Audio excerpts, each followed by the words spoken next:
Donald Trump की, क्योंकि Donald Trump अपनी हरकतों से बाज नहीं आ रहे हैं। उनके अंदर ग्रीनलैंड को लेकर बदले की आग सुलग रही है। ग्रीनलैंड पर ट्रंप की जो कब्जा नीति है उसने यूरोप और अमेरिका को आमने सामने ला दिया है। ट्रंप के दिमाग को एक ही कीड़ा काट रहा है और वो है एक्सटेंशन की पॉलिसी, जो बुरी तरह हावी हो चुकी है। ट्रंप अपनी ताकत से पूरी दुनिया को मुट्ठी में करना चाहते हैं। अब उनकी हिट लिस्ट में ग्रीनलैंड भी आ गया है और ग्रीनलैंड पर आज से नहीं, पिछले करीब 20-25 दिनों से ट्रंप लगातार दबाव बना रहे हैं। कई ऑफर दे चुके हैं, धमकियां दे चुके हैं।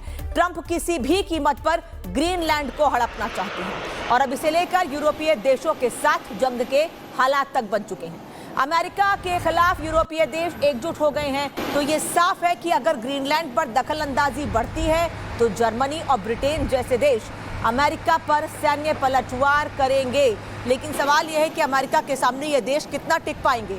ये देश एक साथ आएंगे या कई देश इनके साथ होंगे और अमेरिका पर हमला करने की तैयारी करेंगे, क्योंकि अमेरिका ने यह साफ कर दिया है, डोनाल्ड ट्रंप ने यह साफ कर दिया है कि वो ग्रीनलैंड को किसी भी तरह से अपने कब्जे में लेकर रहेंगे। ग्रीनलैंड इसलिए क्योंकि ट्रंप का ये दावा है, ट्रंप का ये कहना है कि अगर अमेरिका पर ग्रीनलैंड का कब्जा नहीं होता है तो रूस या चीन उस पर अपना अधिकार कर सकते हैं, जो अमेरिका की इंटरनल सिक्योरिटी के लिए खतरा है। अमेरिकी राष्ट्रपति डोनाल्ड ट्रंप ग्रीनलैंड को खरीदकर अमेरिका में मिलाना चाहते हैं और इसके लिए वो एड़ी चोटी का जोर लगा रहे हैं। पहले तो उन्होंने सैन्य हमला करके ग्रीनलैंड पर कब्जा करने की बात उछाली, हालांकि उनके साथी नाटो देश की इस प्रस्ताव के खिलाफ खड़े हो गए हैं। अब ट्रंप ने एक कदम बढ़ाते हुए मिशन ग्रीनलैंड में रोड़ा बनने वाले यूरोपीय देशों पर 10% टैरिफ लगाने का ऐलान कर दिया है। इसके साथ ही उन्होंने कहा है कि अगर अमेरिका को ग्रीनलैंड खरीदने की अनुमति नहीं मिली तो टैरिफ 25% तक बढ़ सकता है। तो ये सबसे बड़ा सवाल है कि अमेरिका सभी देशों को अपनी टैरिफ नीति से दबाना चाहता है। पहले अमेरिका ने भारत पे दबाव बनाया कि भारत रूस से तेल ना खरीदे, अगर रूस से तेल खरीदता है तो भारत के ऊपर टैरिफ लगाया जाएगा। भारत अमेरिका के दबाव में नहीं आया तो भारत पर टैरिफ लगाया गया, जिसका नुकसान भारत को नहीं बल्कि अमेरिका को ही हुआ है। और इस वजह से अमेरिका में लगातार महंगाई बढ़ती जा रही है। टैरिफ का बढ़ाने का कारण है ये। अमेरिका को ऐसा लगा था कि टैरिफ लगाए जाने से भारत पर कोई असर पड़ सकता है, लेकिन भारत पर इसका कोई असर नहीं हुआ। असर अमेरिका पर हो रहा है। लेकिन अब दूसरे देशों पर यानी यूरोपीय देशों पर जो टैरिफ लगाया है अमेरिका ने, उसका किस पर कितना असर होगा या जो ऐलान किया है कितना असर होगा ये वक्त ही बताएगा। लेकिन आपको ये बता देते हैं कि अमेरिका जो यूरोप पर दबाव लाना चाहता है, अमेरिका यूरोप को दबाव में लाना चाहता है, उसके मायने क्या हैं। Sweden, Norway, Finland, Denmark, United Kingdom, Netherland, Germany, ये सभी देश एक साथ हो गए हैं, क्योंकि ग्रीनलैंड पर बिल्कुल ये देश नहीं चाहते हैं कि अमेरिका का दबदबा हो, अमेरिका दबाव बनाए या अमेरिका उसे खरीदकर अपने साथ लेकर आए। तो ये देश एक साथ आ सकते हैं और यही वजह है कि अमेरिका यानी अमेरिका के राष्ट्रपति ट्रंप ने इन देशों के खिलाफ ट्रंप ने ऐलान कर दिया है कि आने वाले समय में इन देशों पर 10% टैरिफ तो बढ़ेगा ही, लेकिन अगर ये नहीं मानते हैं तो आने वाले समय में इनके खिलाफ 25% टैरिफ बढ़ाया जा सकता है। राजनीतिक मुद्दों पर यूएस उलझाना चाहता है। मायने इसके ये हैं, यानी जो टैरिफ बढ़ाने की बात कही जा रही है, दबाव की बात कही जा रही है, इसका मतलब सिर्फ ये है अमेरिका में यूरोपीय सामान महंगा होगा, साथ ही यूरोप पर आर्थिक बोझ, व्यापार में तनाव बढ़ेगा। इसका मतलब यह भी है यानी जिन देशों पर दबाव बनाने की अमेरिका कोशिश कर रहा है उससे अमेरिका को तो खुद नुकसान होगा ही, लेकिन साथ ही साथ जिन देशों पर दबाव बना रहा है उन देशों में अमेरिका के खिलाफ गुस्सा और ज्यादा बढ़ सकता है। सुनाते हैं आपको कि ट्रंप ने इन देशों को लेकर क्या कहा है, टैरिफ को लेकर, दबाव बनाने को लेकर। Greenland should make the deal because Greenland does not want to see Russia or China take over. They don't go there. It's very far away from Greenland. And Greenland, basically, their defense is 2 dog sleds. Do you know that? You know what their defense is? 2 dog sleds. वहीं Greenland पर Trump की तरफ से बार बार ऐलान किया जा रहा है। ग्रीनलैंड पर बढ़ते तनाव के बीच डेनमार्क ने भी ट्रंप को आंखें दिखाई हैं। डेनमार्क ने आर्कटिक द्वीप पर अपनी सैन्य तैयारियों को तेज कर दिया है। डेनमार्क के 2 F-35 फाइटर जेट ने फ्रांस के MRTT टैंकर एयरक्राफ्ट के साथ दक्षिण पूर्वी ग्रीनलैंड के ऊपर उड़ान भरी है।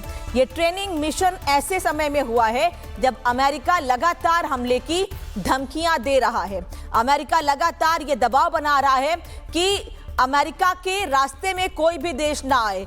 यही वजह है कि डेनमार्क ने ट्रंप को आंखें दिखाई हैं और ट्रंप भी अपनी ताकत लगातार दिखा रहे हैं। तो ग्रीनलैंड पर अब अमेरिका के खिलाफ नाटो की तैयारी तेज हो चुकी है। चलिए अब आपको ग्राफिक्स के जरिए बताते हैं कि ट्रंप के खिलाफ जंग की तैयारी कैसी होती है और कैसे ये तैयारी की जा रही है इन देशों की तरफ से। अमेरिका और नाटो देश आमने सामने आ चुके हैं। ऑपरेशन आर्कटिक एंड्योरेंस पर एक्टिव हुए हैं नाटो देश। स्वीडन, फ्रांस, जर्मनी, नॉर्वे ने ग्रीनलैंड में सेनाएं भेजी हैं। इन देशों की सेनाओं ने ग्रीनलैंड में मोर्चा संभाला है। कई देश ग्रीनलैंड की राजधानी नूक में भी अपनी सेनाओं को भेजेंगे, तैयारी कर ली गई है।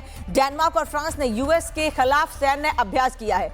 F-35 और फ्रांस के फ्यूल विमानों ने अपनी शक्ति दिखाई है, शक्ति प्रदर्शन किया है। राफेल के साथ रिफ्यूलिंग एक्सरसाइज भी की गई है।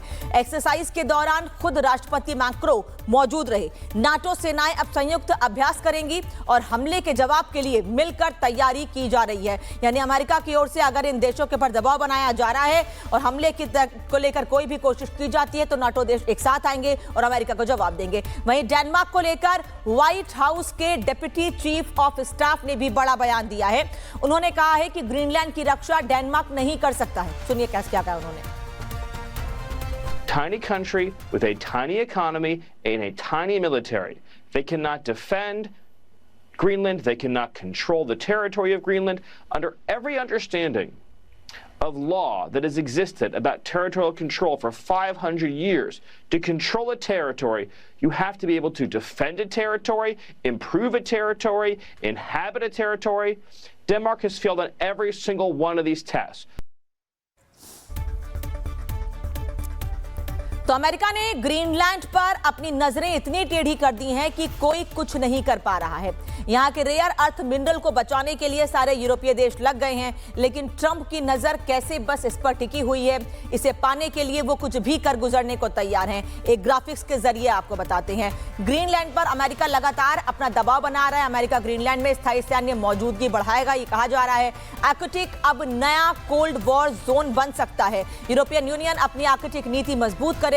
संसाधनों पर नियंत्रण हासिल करने की होड़ लगी हुई है। अमेरिका का सैन्य दखल भी बढ़ता जा रहा है, जिससे यूरोपीय देशों में टेंशन भी बढ़ती जा रही है।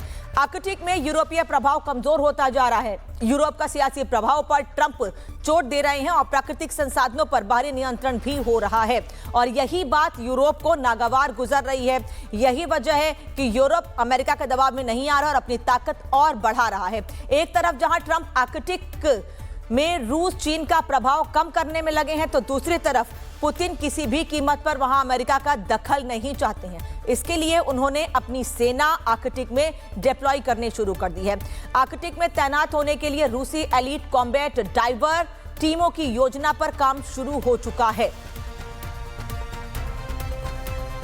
तो आर्कटिक बनेगा जंग का मैदान। आर्कटिक में एक तरफ अमेरिका अपनी ताकत बढ़ा रहा था, यूरोपीय देशों ने भी इस तरफ अपनी ताकत बढ़ाने के लिए बड़े कदम बढ़ा दिए हैं। और यूरोपीय देशों में वो देश है जो नाटो के मेंबर्स हैं, उनका ये कहना है कि अब नाटो के देश अमेरिका के खिलाफ खड़े हुए हैं, क्योंकि अमेरिका ग्रीनलैंड पर जबरदस्ती कब्जा चाहता है और जबरदस्ती कब्जा बिल्कुल नहीं होने देंगे, क्योंकि अगर अमेरिका ग्रीनलैंड की तरफ बढ़ता है तो ये दूसरे देशों के लिए भी खतरा है।